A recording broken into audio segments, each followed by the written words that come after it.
What is up, ladies and gentlemen? It is I, Jxbermudez, and today we're here to talk about Puyo Puyo. Puyo Puyo is a fun series of puzzle games that is very popular in Japan, but in America, oh god, is it a different story. Through this video, I'm going to go over every game of the Puyo series and talk about the series' life here in America.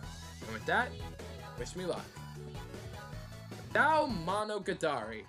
Wait, what the hell? This isn't Puyo Puyo. Yep, something some of you might not be aware of, Puyo Puyo is actually a spin-off franchise.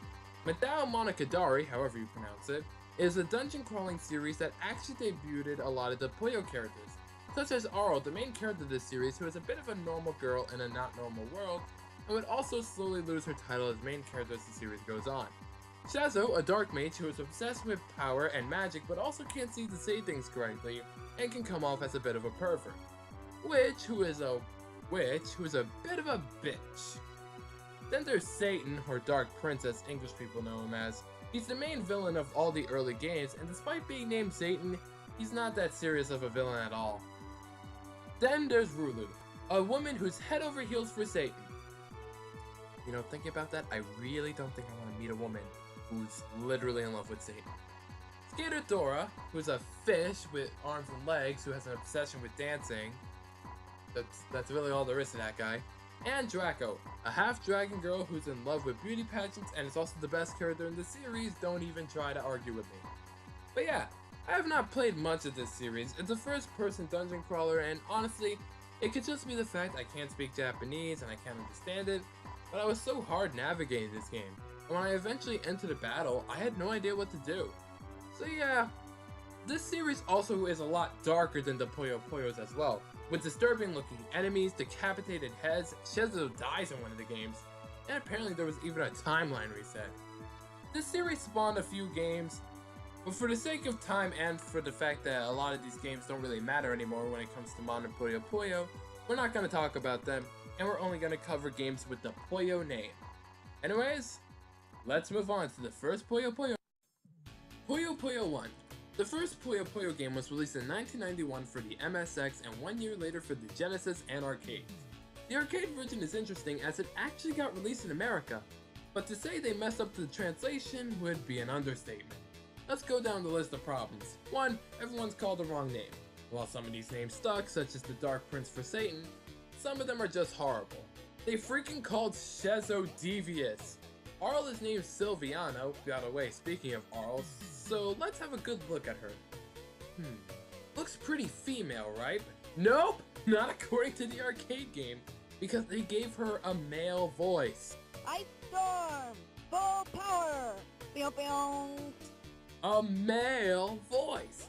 They called her Silviana for God's sake, how did they confuse her for a boy? Because of this, for the longest time, fans thought that the English arcade game was either a fan-made or a bootleg, but nope, it was the first official thing Puyo got. Anyways, on Genesis, the game saw a lot of success. Honestly, to this day, the Genesis version is probably the most popular version of the game. One of the reasons for this is, without a doubt, the English localization, Dr.Robotnik's Mean Bean Machine. I feel like it's impossible to talk about the original Puyo Puyo without mentioning Mean Bean Machine at some point. This started a little trend of Puyo Puyo getting localized with a skin over it. This would turn out to be a bad thing in the long run, due to circumstances that I'll get into later in the video. But this game is interesting not only just because of the Sonic skin, but also because it's one of the few games based on a Sonic cartoon. Well, before the Sonic Boom games anyways. But yeah, it's still Puyo Puyo, so it's still fun even though the sprites are new. The game was also ported on SNES, which also got an American reskin. Meet Kirby's Avalanche, a game starring everyone's favorite little puff, Kirby. Yeah, this game is just the same, just with Kirby. Funny thing is that this is one of the few games that have Kirby being able to talk. He's an asshole. No wonder these games don't have him talk. But yeah, one funny thing as well is that the Puyos here are called boulders. Yeah, because these things look like freaking boulders. At least with Mean Bean Machine, you could argue they meant jelly beans, which I guess I can see the Puyos looking like jelly beans, but boulders? No. Anyways, Kirby's Avalanche is the same game as the other Puyo versions in terms of gameplay, so nothing to go forward there. Puyo 1 in terms of reception is seen as a classic of course by many fans. Its rules are a little outdated since it doesn't have all clears, offsets, and turning can be weird at times, but it still has a warm place in a lot of fans' hearts. It was also one of the few games that set Puyo Puyo as a household name in Japan. Helps that games had a few commercials as well. Dr.Robotnik's Mean Bean Machine also had a few ads, and Kirby's Avalanche had this... What the hell is this ad? Okay. It also had a commercial. That's fun, but yeah, this game is what made Puyo a household name in Japan, but the game that solidified it was the next game. Puyo Puyo Su. Puyo Puyo Su, also called Puyo Puyo 2, is a sequel to the original game. The game would set down the foundation of the series in terms of overall gameplay. It introduced offsetting and all clears and seeing 2 of the next Puyos coming instead of just 1. This style of gameplay would be the default for almost every Puyo game after this one. Puyo Puyo Su is seen as one of, if not the best games in the series before Sega acquired the license. The game had a few commercials to Japan and had a lot of ports. We're talking arcade, Super Famicom, Sega Saturn, PlayStation, PlayStation 2, Mega Drive, Game Gear, Game Boy, Windows 95, Virtual Console, NEC, PC 9801, Macintosh, PC Engine, Neo Geo Pocket Color, WonderSwan, and even recently the 3DS. It's without doubt the most ported game in the series, with only one game coming close to beating it. But yeah, this game also has the first game to be localized in America and not have many changes, though it's also the first game to get the American name the series had for a while, which was Puyo Pop. But yeah, this game's great, and it's one of the many reasons Japan loves Puyo. But after this, the main Puyo games would take quite a bit of a break, and in its place was the Nazo Puyo series and the handheld games. Oh boy, I guess I should talk about the Nazo games first. We're gonna kinda group all these games together, I hope you don't mind. The Nazo games started off on the Game Gear. These games focus on missions, instead of the usual gameplay of Puyo Puyo. There's no opponents to be found here, just you doing missions. That's it. And this game's not fun. The missions get rather boring rather fast, and maybe it's because I can't speak Japanese, so doing these are kinda hard, but I hear even people who can understand need guides in order to beat this game. But yeah, this game is just not that fun. And then, we get a sequel not even half a year later. Nazo Puyo 2 is the same thing as the first game, it's not fun, moving on. There's a third game. Now to be fair, this game is a lot more interesting than the last two.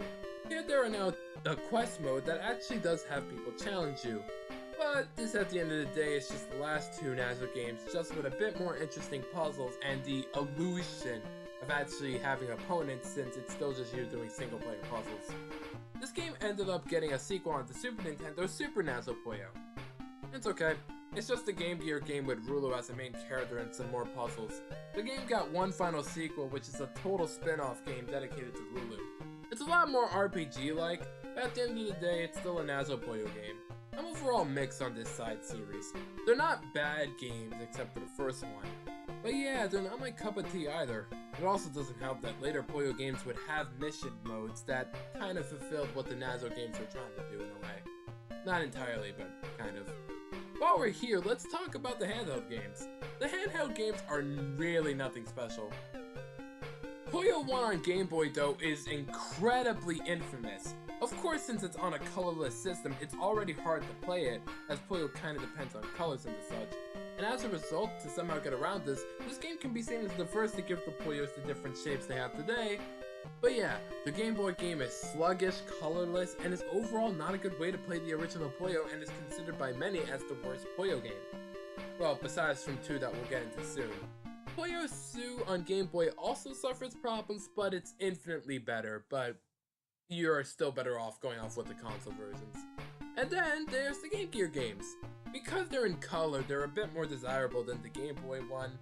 But with that said, you should still stick with the Genesis version with this one. It actually is interesting because if you put this game into an American Game Gear, well, it becomes something called Puzzlo Kids. Oh god, imagine if the series kept that name in every localization. Puzzlo Kids Fever, Puzzlo Kids Tetris. Oh god, it sounds horrible. But yeah, that's apparently what the Game Gear game would have been called if it was brought over to America. Anyways, let's move on to the next mainline game, Puyo Puyo Sun. Puyo Puyo Sun is the third game for the Puyo series, released for the arcades, PlayStation 1, Sega Saturn, and PC. This game is interesting as it introduced a lot of things that the franchise would keep as it goes on. This includes the chain animations where the characters would pop on the field and losing and victory animations. As in the previous games, all that would happen is when someone loses that you would get a shot at them in devastation. And multiple playable characters both in the versus mode and the story. This game features Draco, Arl, and Shezo as the main characters, with them being the easy, normal, and hard modes respectively. Puyo Puyo Sun is a fun game and wait, did she just take out fire with fire? Anyways. But yeah, the game is fun and has a fun little mode. This game introduces the Sun Puyo, a type of Puyo that if popped sends a bunch of Puyos at the opponent. These can be helpful or a fucking nuisance depending on where they land. As a result of this, the Sun Puyos, this game has a mixed reception. It's overall beloved, but some fans dislike the Sun Puyos for how they work. But as time went on, this complaint kind of went away. And later Puyo games would have Sun mode as well. And the opening animation is admittedly very nice, and the PC version of Sun is one of the few Puyo games to have fan translation. This game also had commercials and, oh god, why? Woman asses and then Skater Tora, like why? But yeah, overall Puyo Puyo Sun is a good game. Waku Waku Puyo Puyo Dungeon. I know what you're thinking at looking at this footage. JX, is there a mistake? This looks like Madao Monogatari game. Nope. This is a Puyo Puyo spin-off through and through. This game is a roguelike dungeon crawler. I haven't been able to play this one myself. For the life of me, I can't get this game to work on any emulator. Oh well. Anyways, it looks fun and it does have some interesting trivia. 1, it has no commercials, and 2, this was the last Puyo game to be made by Compile before Sega got the rights to the franchise. Before we get to that, the Disk Station stuff. Have you guys ever heard of Disk Station? No? Well, I didn't either before doing the research for this video. Disk Station was a magazine that had a lot of software in it, and it was published on floppy disks for the MX2, PC98, and Windows 95. These also had a lot of things Puyo Puyo related, such as animated shorts. There's actually quite a few of these shorts, 17 in all, but I was only able to find 9 of them on things like YouTube. I'm sure the other 8 are out there somewhere, but for now we only have the 9. They're all nothing special, but they can get a chuckle or two. My personal favorites were the one where everyone's running to Siren's wonderful song, and then Heartbeat comes in and kills them all. And when Minotaurus has a wet dream about Rulu and he's freaking out. He wakes up, goes back to sleep, and has the same wet dream. But yeah, they're all nothing special really, and then comes the games. There are too many of these to talk about right now, and I've never played any of them. Some of them seem interesting, specifically this one that's a strategy RPG, but yeah, maybe one day I'll talk about them. Anyways, let's move on to Puyo Puyo N. I don't know what to call this game. I hear some people call it Puyo Puyo N, while some people call it Puyo Puyo Young. Yeah, no, I think I'm gonna call it Puyo 4.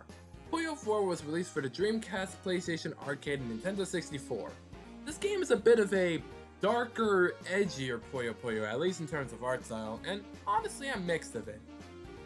It's not bad, but it looks a bit too jarring. I definitely like the Sun art style more than this one. I also just like Sun more than this game in general. 4 is a game that seems to be very mixed in terms of the Puyo Puyo fans' thoughts on it. Because somehow, it's really slow. It also introduced super attacks, and these break the game in 2 if done well enough. A lot of people dislike this because some characters have broken super attacks like Doppelganger Arl, who can make garbage Puyos not fall for 30 seconds. Yeah, and some of them are just lame. Wanna drop 6 Puyos on someone? Well, that's a super attack. Think about it this way. This rule is so disliked, it never appears in any game again after this besides bots, which we'll get into later. The Sun rule has been brought back time and time again, but this mode, no, not at all. However, this is a rare case in the Puyo series as well, as this is a game where the fans like the Game Boy Colored version more.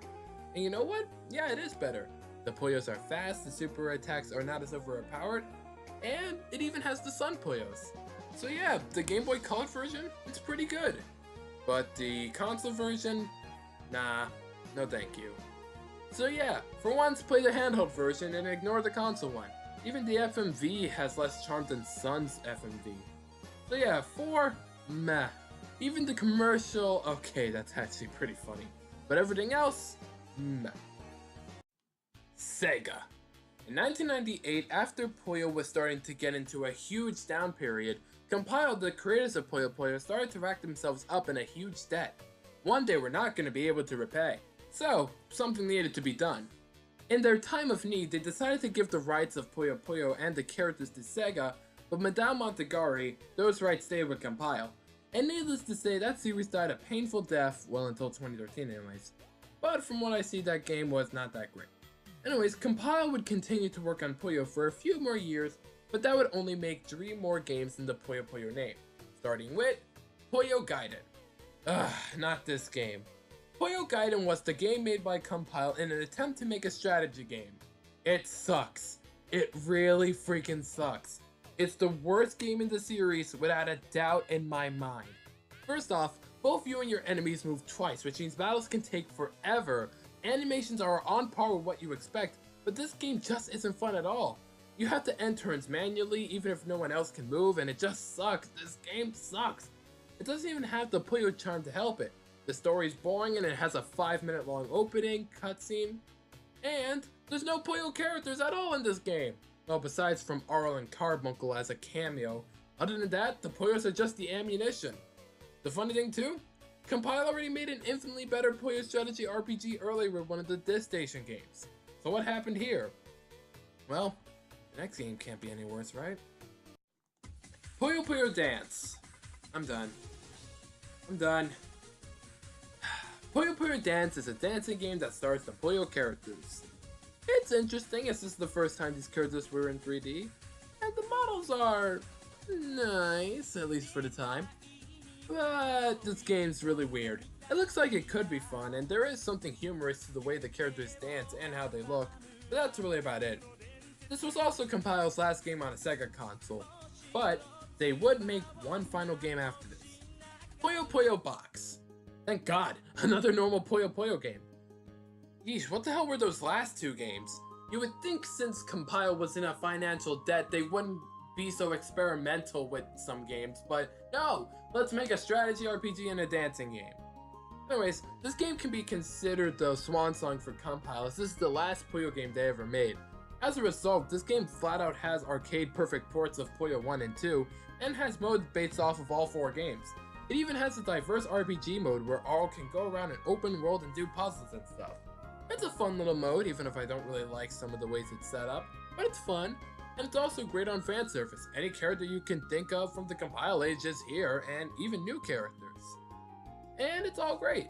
Puyo Box is a great game and a wonderful game to end the Compile age on. After this, Compile's fate would be that they would slowly die until 2005 when they actually died.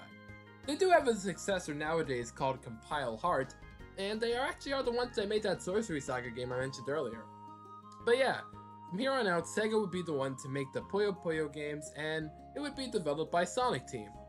Wanna hear a fun fact? Compile was actually trying to get the money to buy Puyo back when they originally sold it to Sega. Needless to say, that plan failed. Sega's first Puyo game would be Puyo Puyo on the GBA.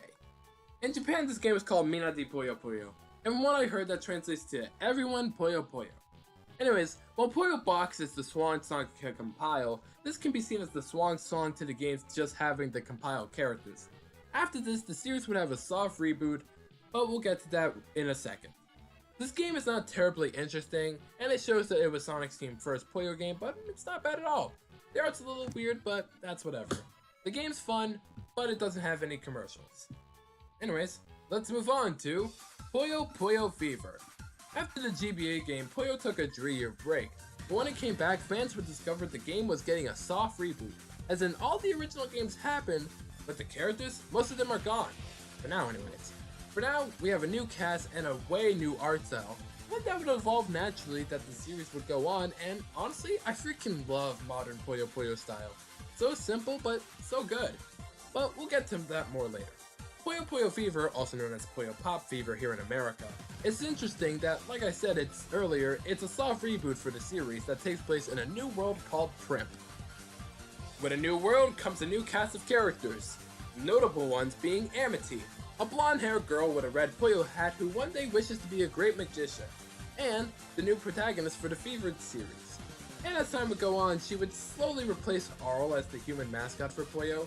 Well, not nowadays, but for a while she did.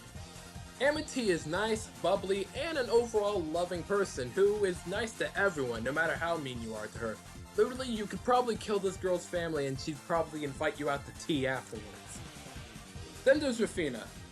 She's a snotty rich girl who actually isn't good at magic, but is actually pretty good at martial arts and uses that to her advantage in Puyo battles. She's your typical rich girl in every way. She's snotty, rude, only cares about you if you're a buff man, otherwise than that you're a piece of shit, and is an overall bitch. And then there's Klug, a kid who's full of himself in every way because of his IQ, and can come off as an asshole because of this. Despite this, he actually is as smart as he says he is, and can be a real help when he actually decides to tell the characters information. Then there's Liddell. She's a girl with horns. She's cute, and she's also an on-again, off-again character on whether or not she shows up in a game. Then there's Yu, a girl's girl who loves puns, and if you're wondering who that boy next to her is, that's her brother Ray. I can't talk about him yet. He's technically not in this game, it's just Yu. And finally, Miss Accord and her puppet cat Papoy. Miss Accord is a character that is weird to a lot of the characters. She sometimes hides information from the cast and overall can come off as a really shady character. Doesn't help that her actions are also pretty suspicious as well, as Papoy is the main villain of Fever 1, yet after you battle him, she doesn't really make any sort of comment about it. So yeah, a lot of these new characters are actually pretty nice.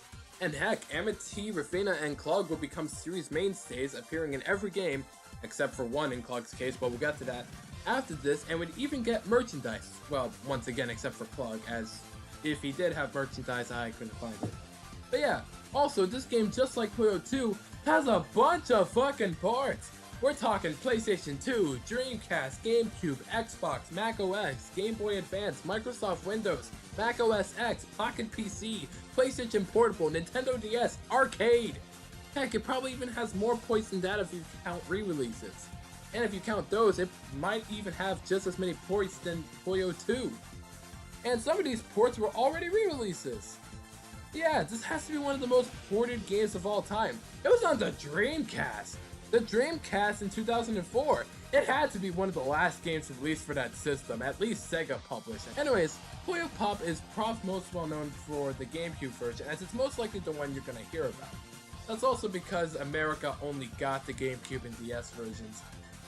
Europe did end up getting both of those versions alongside the GBA, PlayStation 2, PlayStation Portable, and Xbox versions. Why did Europe get them and not America? I don't know. Anyways, Puyo Fever is without a doubt one of the most well-known games in the series, and the gameplay it introduces, Fever Mode, is still used to this day. And it's much better than the special moves that actually can help you or screw you over. But yeah, this game is also the first to have English voice acting. It's okay, but Puyo Tetris is a much better in terms of dubbing. Unfortunately, this game didn't do that well due to the fact that it was one of the first games in the series to be released as Puyo Pop, and at the time a lot of people thought it was a rip-off of Dr.Robotnik's Mean Bean Machine and Kirby's Avalanche. Surprised that kind of misconception was so easily spread back then. I mean, like, I thought the internet was already at a point where you could just kind of look up if this is original or not.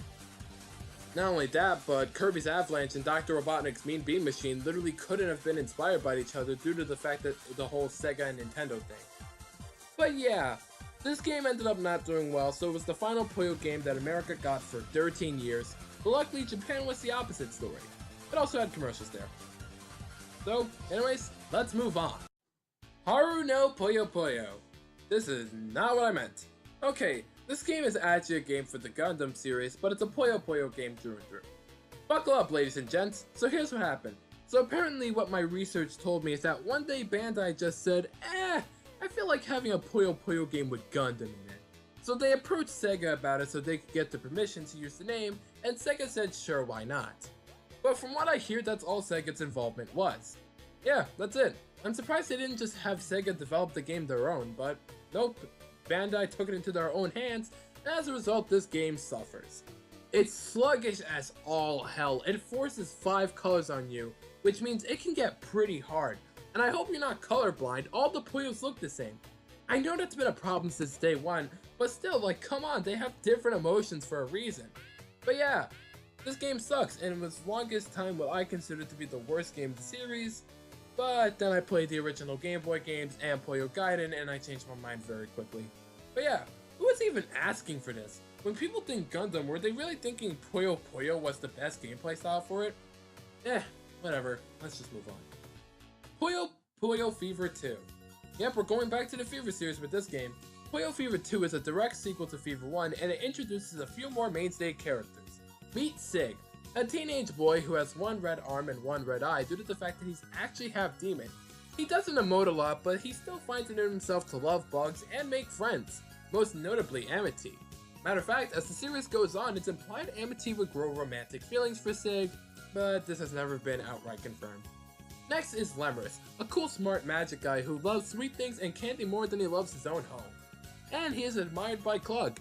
Then there's Feli, a weird goth girl who says she can predict futures and fates and is overall a weirdo. She also has a huge crush on Lemurus. Then now we have Ray, Yu's brother, who is now seen with her in all of their appearances. And finally Strange Klug. Oh boy, Strange Klug. He's the main villain of this game. See that book Klug has? That was a gift given to him from Lemurus, and it has a demon inside of it. And that demon is actually the bad side to Sig's ancestor, and he can take over Klug's body, if 3 items are near it. And Klug never thinks to throw it away either. Honestly, I'm surprised he doesn't just ask Lemurus, hey, why did you give this book to me that can possess my body? Anyways, this game is great, and it's an overall very vast improvement from Fever 1.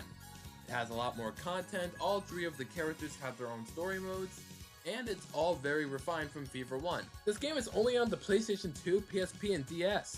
It never came to America, and a fan translation, I couldn't find one, but you can watch the cutscenes online in English, so that's good at least. Anyways, onwards to the next game! Puyo Puyo 15th Anniversary. In a franchise first, we have an anniversary game. This game stars the cast of characters from the Fever series doing a tournament for a wish. Yeah, that's about it, really. But what's really interesting is the fact that this game introduces a lot of compile characters. In Fever, it was just Arl and Carbuncle. But in this game, we have Shezo, Rulu, Satan, Skiratora, Natsu Grave, and Zodamon. Wait, what? Why him? They all return. By the way, don't get used to Natsu Grave and Zo. This is the last games they're in besides Quest. But yeah, this game has a bunch of modes from previous games, and as a result, it remains in the heart of Puyo fans everywhere.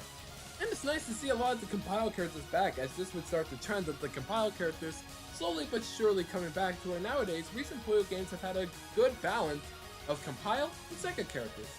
But yeah, this game also has each character have an individual story mode. They miss results with some of them, but overall 15th Anniversary is a good game and marked a change in the Puyo series. From here on out, the series would have plenty of modes, characters both old and new, and it's progressing more and more. And overall, this game was great. It's even one of the few games that have a fan-made English translation. But the Puyo series took another little break after this. Let's just say the next game is quite odd.